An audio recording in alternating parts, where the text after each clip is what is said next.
Vamos a hacer un pequeño videito sobre velocidad y aceleración en coordenadas polares. Para eso, lo primero que vamos a hacer es agarrar un sistema de referencia cartesiano y sobre él escribir una circunferencia. Y después vamos a marcar el vector R que une el origen con un punto de la circunferencia. Y sobre ese vector vamos a poner otro sistema de referencia que vamos a usar mucho. Va a tener dos versores, el versor R que va a ser solidario al vector y el versor θ que va a ser perpendicular. Entonces fíjense lo que pasa, a medida que yo giro R recorriendo los puntos de la circunferencia, también va girando este sistema de referencia que armé. Entonces, lo importante es que ahora yo tengo que escribir estos versores R y θ en componentes cartesianas. Entonces, por ejemplo, si escribo el vector R lo puedo escribir como el módulo de R, o sea, lo que mide R si lo mido con una regla, por el versor R. Ahora, ¿cómo escribo en coordenadas polares, pero en componentes cartesianas, el versor R? Para eso tengo que ver el ángulo que forma R con el semieje positivo de las abscisas, que en este caso es θ. Entonces R va a ser en la componente X coseno de θ y en la componente Y seno de θ. ¿Y quién va a ser θ? Fíjense que si yo escribo el ángulo alfa, que es el que forma θ con el semieje negativo de las abscisas, alfa y θ son complementarios. Esto quiere decir que suman 90 grados o pi sobre 2. Con lo cual, el coseno de alfa lo voy a poder escribir como el seno de θ. Pero, como van a estar en cuadrantes distintos, entonces, donde el coseno de uno sea positivo, el seno del otro va a ser negativo. De esta forma, entonces, voy a poder escribir el versor θ como menos seno de θ coseno de θ. Y después les dejo para ustedes de tarea ver que lo que me armé es una buena base, digamos, de R2, en sentido que si yo hago el producto escalar de R con R va a dar 1, y si hago el producto escalar de θ con θ también va a dar 1, o sea que son vectores unitarios, pero además el producto escalar de R con θ va a dar 0, con lo cual me aseguro de haberme armado una base ortonormal. Los vectores son unitarios, pero además entre sí son ortogonales. Eso se los dejo para que lo prueben ustedes de tarea. Bueno, ¿y por qué hice eso? Porque yo podría querer describir la velocidad de una partícula que se mueve sobre un arco de circunferencia, puede ser sobre toda la circunferencia amarilla, o sobre algún pedazo, algún arquito de esa circunferencia. Entonces, si yo quiero conocer la velocidad, tengo que hacer la derivada de r con respecto a t. Pero, si miramos cómo está arriba, r es el módulo de r por r versor. Entonces, en general, uno podría describir esto, si mirábamos cómo hacíamos en componentes cartesianas, derivábamos la parte del módulo de la velocidad y a los ejes los pasábamos por encima diciendo, bueno, son constantes, la derivada es transparente. Pero en este caso no va a pasar eso. En este caso yo voy a tener que hacer la derivada de r con respecto al tiempo por r versor más r por la derivada de r versor con respecto al tiempo, porque en este caso el versor r va a cambiar con el tiempo. A medida que r se vaya moviendo, como vimos recién, que r va a ir cambiando de posición, va a ir cambiando el ángulo θ. Entonces, si yo derivo el versor r con respecto al tiempo, me va a quedar la derivada del coseno de θ con respecto al tiempo va a ser la derivada del coseno de θ es menos el seno de θ, pero tengo que derivar θ también con respecto al tiempo. Entonces me queda menos θ punto por el seno de θ en la primera componente y θ punto por el coseno de θ en la segunda componente. Entonces, si miramos esto con cariño, vamos a ver que θ punto está en las dos componentes. Entonces puedo ponerla fuera y lo que me va a quedar es tita versor, ¿no? Porque me queda menos seno de tita, coseno de tita, que no es otra cosa que tita versor. Entonces ahora podemos hacer lo mismo con el versor tita. Esto lo guardamos para después y derivamos ahora el versor tita.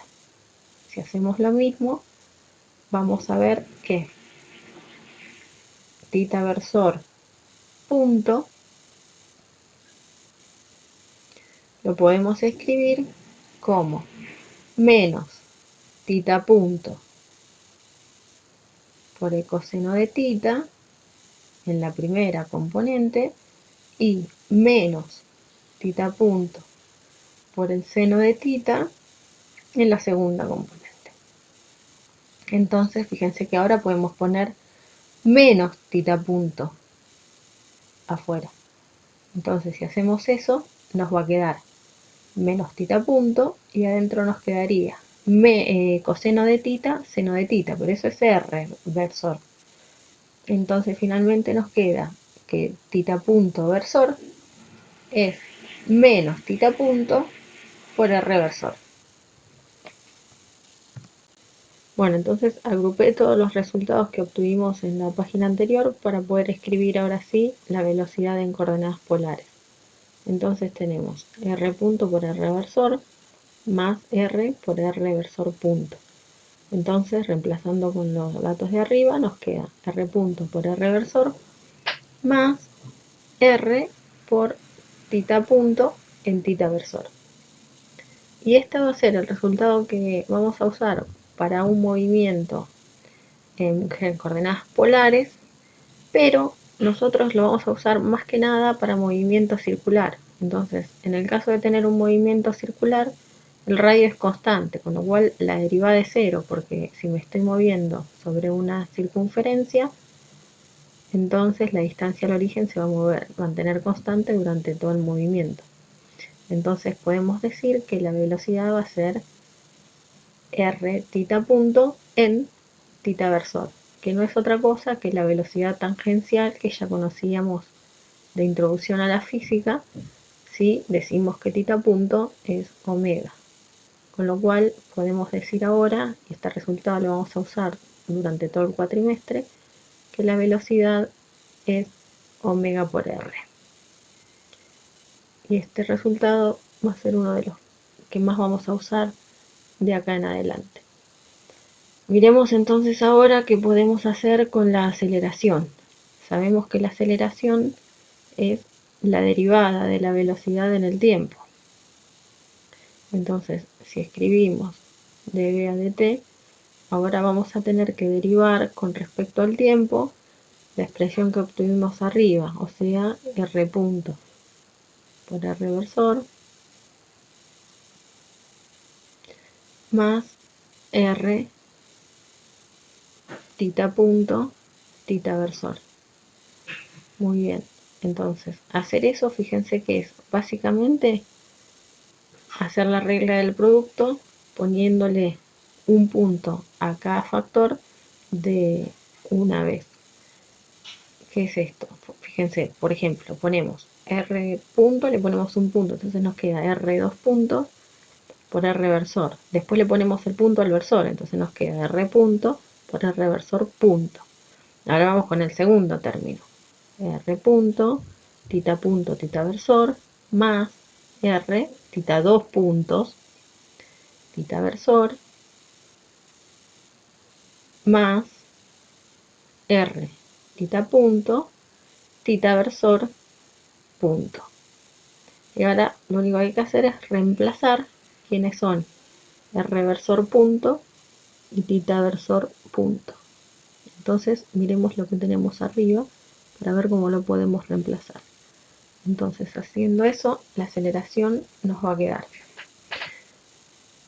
R2 puntos en R versor. Ahora R punto versor era tita punto en tita versor. Entonces nos queda R punto, tita punto en tita versor. Más R punto, tita punto en tita versor. Más R tita 2 puntos en tita, y tita punto versor es menos tita punto R versor. Entonces me va a quedar menos R tita punto cuadrado en R versor. Y ahora por último podemos agrupar los términos que están en R y los términos que están en tita para que quede un poquito más prolijo. Entonces agrupemos primero lo que está en R. Me queda R 2 puntos menos R tita punto cuadrado. Eso va a estar en R. Y después por otro lado voy a tener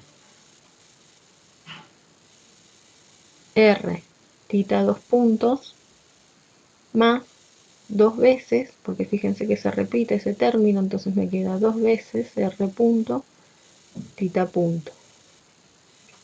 Y todo eso va a estar en tita versor. Y entonces encontramos una expresión para la aceleración en polares. Ya tenemos lo que queríamos, la velocidad y la aceleración en polares. Ahora, haciendo lo mismo que hicimos para la velocidad, si lo vemos para el caso particular de un movimiento circular, o sea, un movimiento donde R punto es 0 porque R es constante, o sea que entonces R 2 puntos también va a ser 0, nos va a quedar la aceleración como menos R tita punto cuadrado en R versor. Fíjense que esto es la aceleración centrípeta que conocíamos de intro, más R tita 2 puntos, que es la aceleración tangencial. Y esta va a estar en tita. Ahora, si llamamos a tita punto omega y a tita 2 puntos lo llamamos gamma, entonces la aceleración nos va a quedar como menos R omega cuadrado en el reversor más R por gamma en tita versor. Y esa es la expresión más completa que tenemos para la aceleración en polares en un movimiento circular. Y podemos escribirlo entonces en términos de las direcciones de la aceleración. Vamos a tener un término para la aceleración centrípeta, que es la que está sobre R versor. La podemos escribir como menos R por omega cuadrado. Y vamos a tener otro término para la aceleración tangencial. Esta la vamos a escribir como R por gamma.